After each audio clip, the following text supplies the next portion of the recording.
Hello everyone, welcome to Kitchen Champ. आज हम बनाएंगे गुड़ गोंद पाक और ये हेल्दी के साथ साथ बहुत ही स्वादिष्ट भी बनने वाला है। तो सर्दियां शुरू हो गई हैं तो आप इसे एक बार से ज़रूर ट्राई करके देखिएगा। अगर आप इसकी एक पीस खा लेंगे ना, आपकी हड्डियां मजबूत होंगी और शरीर तंदुरुस्त रहेगा और साथ में इम्यूनिटी भी स्ट्रांग होगी। इस मिठाई को घर में छोटों से लेकर बड़ों तक सभी खा सकते हैं। ये सभी के लिए बहुत ही फायदेमंद है। इसे प्रेग्नेंट महिलाएं और न्यू मदर्स भी खा सकते हैं, उनके लिए भी बहुत ही लाभदायक है। तो चलिए गुड़ गोंद पाक बनाना शुरू करते हैं। अब गैस के ऊपर मैंने एक पैन रख दिया है और अब डालेंगे 3 चमचे भर करके घी। तो आप जितना भी सामान बनाएंगे ना, उसके हिसाब से आपका घी यूज होगा। अब मैंने गैस ऑन कर दिया है और घी को गर्म होने देंगे।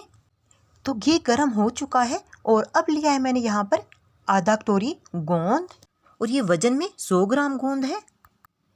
तो गोंद में प्रोटीन, फाइबर और विटामिन और एंटीऑक्सीडेंट जैसे गुण होते हैं और गोंद खाने से हार्ट कैंसर जैसी बीमारियां कम होती हैं और साथ में गोंद खाने से खांसी जुकाम इनमें भी आराम मिलता है। तो गुणों से भरपूर होता है गोंद का सेवन। और गोंद सेकने के लिए घी ना ज़्यादा गर्म होना चाहिए और ना ज़्यादा ठंडा, नॉर्मल सा घी चाहिए। अगर घी ज़्यादा गर्म हो जाएगा तो गोंद डालते लाल हो जाएगा और वो अंदर से नहीं सिकेगा। अगर घी ज़्यादा ठंडा होगा तो गोंद डालते चिप जाएगा आपस में और वो अच्छे से नहीं सिकेगा। इसलिए बीच का सा घी गर्म होना चाहिए। और अब हम लो फ्लेम रखेंगे और इस गोंद को फ्राई कर लेंगे। गोंद सीख चुका है, आप यहाँ पर हाथ में लेकर मसल करके देख सकते हैं, आसानी से टूट जाएगा। तो गोंद हमारा सीख चुका है, अब हम इन्हें निकाल लेंगे।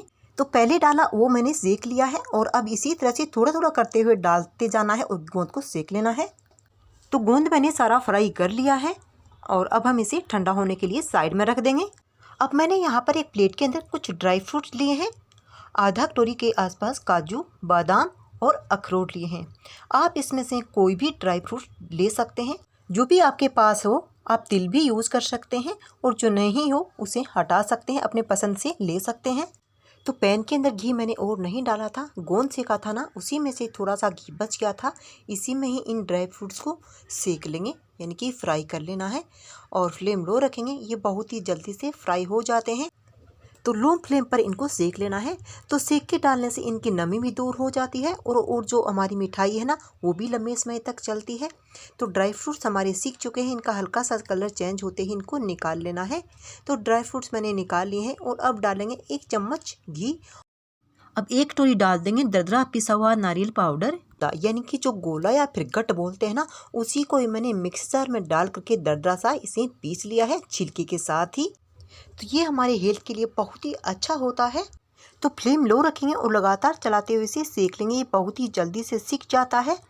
तो सेक के डालने से इसकी नमी भी दूर हो जाएगी और जो मिठाई है ना, वो भी लंबे समय तक चलेगी।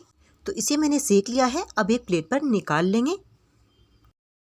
तो नारियल का पाउडर मैंने निकाल दिया है और अब डालेंगे 3 से 4 बड़े चमचे घी।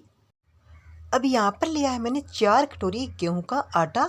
तो मैंने जो आधा कटोरी गोंद लिया था ना, उसी सेम कटोरी से नाप करके गेहूं का आटा डाला है। 4 कटोरी, आधा कटोरी गोंद और 4 कटोरी मैंने गेहूं का आटा लिया है। अब फ्लेम लो रखेंगे और लगातार चलाते हुए इस आटे को अच्छे से सेक लेंगे। तो इस आटे में अभी घी बहुत ही कम है, तो थोड़ा थोड़ा घी डालते हुए इस आटे को अच्छे से मिक्स करते जाना है और घी डालते जाना है। एक साथ घी नहीं डालना है, एक साथ डाल देंगे तो घी बहुत ही ज़्यादा हो जाएगा और फिर मिठाई में से घी निकाल नहीं पाएंगे, इसलिए थोड़ा थोड़ा घी करते हुए डालना है। तो 4 से 5 चमचे मैंने घी के और डाल दिए हैं। अब अच्छे से मिक्स करना है। तो घी को मैंने आटे के अंदर अच्छे से मिक्स कर दिया है। अब फ्लेम लो रखेंगे और लगातार चलाते हुए इस आटे को अच्छे से सेक लेंगे और घी नहीं डालेंगे, इतना काफ़ी है। अब जैसे जैसे आटा सिकता जाएगा ना, वैसे वैसे जो ये आटा है ना, घी को छोड़ने लग जाएगा। तो अब यहाँ पर सेकते हुए मुझे कम से कम 10 से 11 मिनट हो चुके हैं। तो इस आटे को लो फ्लेम पर सेका है मैंने, कलर वगैरह ज़्यादा चेंज नहीं हुआ है। तो इसमें बहुत ही अच्छे से खुशबू आ रही है और ये आटा हमारा अच्छे से सीख चुका है। तो आप देख सकते हैं आटे ने घी भी अपना छोड़ दिया है। अब डालेंगे यहाँ पर आधा चम्मच हल्दी पाउडर, अब इसे हल्दी पाउडर को आधा मिनट तक के लिए सेक लेंगे आटे के अंदर। तो इसमें जो कच्चापन है ना वो निकल जाएगा और पता भी नहीं चलेगा कि हमने हल्दी पाउडर डाला है। तो हल्दी पाउडर को मैंने अच्छे से मिक्स करते हुए इसे आधा मिनट तक के लिए पका लिया है। अब गैस ऑफ कर देंगे और पैन को गैस से नीचे रख देंगे। अब आटा गर्म है ना, तब तक इसे चलाते रहेंगे बीच बीच में। अब यहाँ पर हमने जो हमारे ड्राई फ्रूट सेक करके रखे थे ना वो ठंडे हो चुके हैं और मिक्सर जार में डाल करके इनका दरदरा सा पाउडर बना लेंगे। बारीक पाउडर नहीं बनाएंगे, दरदरा सा बनाएंगे ना तो हमारी मिठाई है ना वो स्वादिष्ट बनेगी। जब मुंह में दाने आते हैं ना, अगर कोई साबुत रह गया ना उससे हम चाकू से कट कर सकते हैं इस तरह से। तो मैंने मिक्सर जार को रोक के चलाते हुए पाउडर बना लिया है दरदरा सा। अब हम इसे साइड में रख देंगे। अब गोंद भी हमारा ठंडा हो चुका है। अब मैंने यहाँ पर एक कटोरी ली है और कटोरी से इस तरह से इसको मैश कर लेंगे। अगर आपको घर में किसी को पसंद नहीं हो इस तरह से दरदरा, वैसे तो ये बारीक हो जाएगा, लेकिन बिल्कुल पाउडर बनाना चाहते हैं तो मिक्सर जार में डाल करके इसका पाउडर भी बना सकते हैं। तो मैंने इसको अच्छे से मैश कर लिया है कटोरी से और ये बिल्कुल बारीक सा हो गया है। अब चलते हैं हमारे आटे की तरफ। अब डाल देंगे जो हमने ड्राई फ्रूट्स का पाउडर बनाया था ना वो मैंने डाल दिया है। और अब डाल देंगे जो हमने गोंद को अच्छे से मैश किया है, गोंद भी मैंने डाल दिया है। और अब डालेंगे यहाँ पर आधा चम्मच काली मिर्च पाउडर। अगर आपके पास सौंठ पाउडर हो तो सौंठ पाउडर भी इसमें डाल सकते हैं। और अब डाल देंगे यहाँ पर जायफल आधा ग्रेट करके, बहुत ही अच्छा टेस्ट आएगा और हमारे हेल्थ के लिए भी अच्छा होता है। अब सभी चीज़ों को अच्छे से मिक्स कर देंगे। अब सामान अपने हिसाब से कम या ज़्यादा ले सकते हैं। तो अभी आटा है ना ये हल्का सा गर्म है, तो मिलाते मिलाते ये अच्छे से ठंडा हो जाएगा। तो सभी चीज़ों को मैंने अच्छे से मिला दिया है और अब डालेंगे इसमें गुड़ का बूरा। तो जो आटा डाला था ना सेम वही कटोरी ले ली है, इसी से मैंने गोंद डाला था, इसी से मैंने आटा डाला है। तो मैं 3 कटोरी भर करके गुड़ का बूरा की डाल रही हूँ। मीठा आप अपनी पसंद से डाल सकते हैं, जैसा भी आप खाते हैं, ज़्यादा या कम। अगर ज़्यादा खाते हैं तो 4 कटोरी भी डाल सकते हैं। तो मैंने 3 कटोरी गुड़ के बूरे की डाल दी है। अब अच्छे से मिक्स कर देंगे। तो आटा हमारा अच्छे से ठंडा होना चाहिए। अगर गर्म में डाल देंगे ना आप तो ये होगा क्या कि जो ये गुड़ का बूरा है ना ये पानी छोड़ देगा।